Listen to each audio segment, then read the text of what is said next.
ನಮಸ್ಕಾರ. ಪಾಕಿಸ್ತಾನ ಆಟಗಾರ ಸನ್ರೈಸರ್ಸ್ ತಂಡಕ್ಕೆ ಎಂಟ್ರಿ, ಕಾವ್ಯ ಮರನ್ ಮೇಲೆ ಬ್ಯಾನ್ ಬಿಸಿ.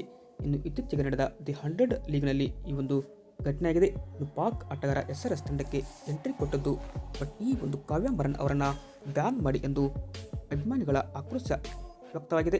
ಹೀಗಾಗಿ ಅಭಿಮಾನಿಗಳ ಕೆಂಗನಿಗೆ ಗುರಿಯಾದ ಕಾವ್ಯ ಮರನ್ ಅವರು ಮಾಡಿದ್ದಾದರೂ ಏನು, ಇದು ಸರಿನಾ ತಪ್ಪು ಅಂತ ಈ ಒಂದು ವಿಡಿಯೋದಲ್ಲಿ ಪ್ರತಿಯೊಂದು ಅಪ್ಡೇಟನ್ನು ತಿಳಿಸಿಕೊಡ್ತಾ ಬರ್ತೀನಿ. ಆದ್ದರಿಂದ ದಯವಿಟ್ಟು ನೀವೇನಾದರೂ ಇನ್ನೂ ನಮ್ಮ ಒಂದು ಯೂಟ್ಯೂಬ್ ಚಾನಲ್ಗೆ ಸಬ್ಸ್ಕ್ರೈಬ್ ಆಗಿಲ್ಲ ಅಂದರೆ ಈ ಕೂಡಲೇ ಸಬ್ಸ್ಕ್ರೈಬ್ ಆಗಿ. ಹಾಗೆಯೇ ನೀವು RCB ಮತ್ತು SRH ನಡುವಿನ ಪಂದ್ಯದಲ್ಲಿ ಯಾರು ಗೆಲ್ತಾರೆ ಅಂತ ಕಮೆಂಟ್ ಬಾಕ್ಸಲ್ಲಿ ನಿಮ್ಮ ಅನಿಸಿಕೆಯನ್ನು ಕೂಡ ತಪ್ಪದೆ ಈ ಕೂಡಲೇ ಕಮೆಂಟ್ ಮಾಡಿ.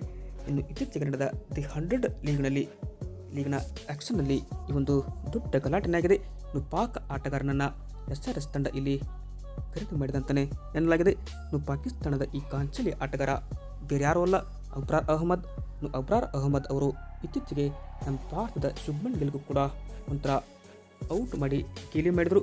ಬಟ್ ಇಂತಹ ಕಾಂಚಲಿರುವ ಆಟಗಾರನನ್ನು ಒಂದು ಕಾವ್ಯ ಮರನ್ ಅವರು ದಿ 100 ಲೀಗ್ನಲ್ಲಿ ಸನ್ರೈಸರ್ಸ್ ಲೀಡ್ಸ್ ತಂಡದ ಒಡತಿಯಾಗಿ ಖರೀದಿ ಮಾಡಿದ್ದು ಒಂಥರ ಅಭಿಮಾನಿಗಳ ಕೆಂಗನಿಗೆ ಗುರಿಯಾಗಿದೆ. ಹೀಗಾಗಿ ಸನ್ರೈಸರ್ಸ್ ಪೋಸ್ಟಲ್ಲಿ ಕೂಡ ನೀವು ನೋಡ್ಬೋದು. ಹೀಗಾಗಿ ಕಾವ್ಯ ಮರನ್ ಅವರನ್ನು IPLನಿಂದಲೇ ಬ್ಯಾನ್ ಮಾಡಿ ಎಂಬ ಸುದ್ದಿಗಳು ಕೂಡ ಕೇಳಿಬರ್ತಿದೆ. ಅಂದರೆ ಈ SRH ತಂಡವೇ ಇಲ್ಲಿ IPLಗೆ ಬೇಡ ಎನ್ನಲಾಗ್ತಿದೆ. ಅಂದರೆ ಈ ಒಂದು ದಿ 100 ಲೀಗ್ನಲ್ಲಿ 4 IPL ಫ್ರಾಂಚೈಸಿಯ ಓನರ್ಗಳು ಕೂಡ ಭಾಗಿಯಾಗಿದ್ದರು. ಅಂದರೆ MI ಲಂಡನ್ ಒಂದು ಕಡೆ ಇದ್ದರೆ, ಅಂದರೆ ಇದು ರಿಲಯನ್ಸ್ ಇಂಡಸ್ಟ್ರಿ ಮುಂಬೈ ಇಂಡಿಯನ್ಸ್ ತಂಡ IPLನಲ್ಲಿ ಮುನ್ನಡೆಸಲಿದೆ.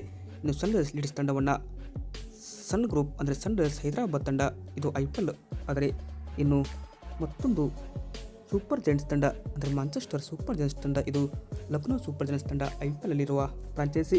ಇನ್ನು ಸೌತರ್ನ್ ಬ್ರೇವ್ ತಂಡ ಕೂಡ ಇದು ಡೆಲ್ಲಿ ಕ್ಯಾಪಿಟಲ್ಸನ್ನು IPLನಲ್ಲಿ ಮುನ್ನಡೆಸುವ ತಂಡ. ಇಲ್ಲಿ ದಿ 100 ಲೀಗನ್ನು ಮುನ್ನಡೆಸಿದರೆ ಇತ್ತದೆ 4 ಫ್ರಾಂಚೈಸಿಗಳೇನಪ್ಪ ಅಂದರೆ ಒಂಥರ ದಿ 100 ಲೀಗ್ನಲ್ಲಿ ಪ್ರಮುಖ ಫ್ರಾಂಚೈಸಿಗಳು.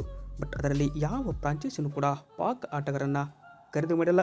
ಬಟ್ ಸನ್ರೈಸರ್ಸ್ ಲೀಡ್ಸ್ ತಂಡ ಇಲ್ಲಿ ಖರೀದಿ ಮಾಡಿದ್ದು ಒಂಥರ ಕೆಂಗನಿಗೆ ಗುರಿಯಾಗಿದೆ. ಅಂದರೆ ಇದರ ಮೇಲೆ RCB ಮತ್ತು SRH ಪಂದ್ಯ ಬೇರೆ ಈ ಒಂದು IPL ಓಪನಿಂಗ್ ಗೇಮಲ್ಲಿ ಕಾದಾಟ ಆಗಲಿದೆ. ಬಟ್ ಅದು ಅಭಿಮಾನಿಗಳು ಹೇಳುವ ಪ್ರಕಾರ ಇದು RCB ಮತ್ತು SRH ಅಲ್ಲ.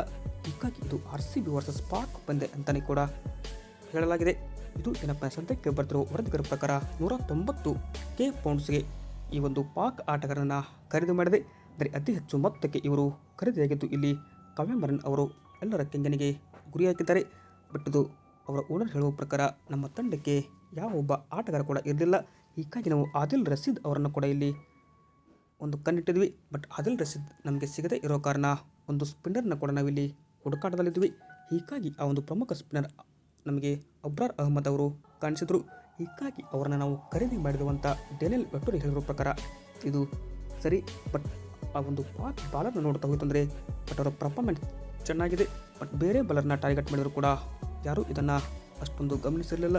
ಇದು ಏನಪ್ಪ ಅಂದರೆ ಸದ್ಯಕ್ಕೆ ಈಗ ಕೆಂಕನ್ನಿಗೆ SRH ತಂಡ ಅಂತರೂ ಗುರಿಯಾಗಿದಂತರೂ ಸುಳ್ಳಲ್ಲ. ಹಾಗಾದರೆ ನಿಮ್ಮ ಪ್ರಕಾರ ಕಾವ್ಯ ಮರನ್ ಅವರು ಪಾಕಿಸ್ತಾನದ ಈ ಒಂದು ಅಬ್ರಾರ್ ಅಹ್ಮದ್ ಅವರನ್ನು ಖರೀದಿ ಮಾಡಿದ್ದು ಎಷ್ಟು ಸರಿ ಎಷ್ಟು ಸುಳ್ಳು ಎಂಬುದನ್ನು ಕಮೆಂಟ್ ಮುಖಾಂತರ ನಿಮ್ಮ ಅನಿಸಿಕೆಯನ್ನು ಕಮೆಂಟ್ ಮಾಡಿ. Thank you.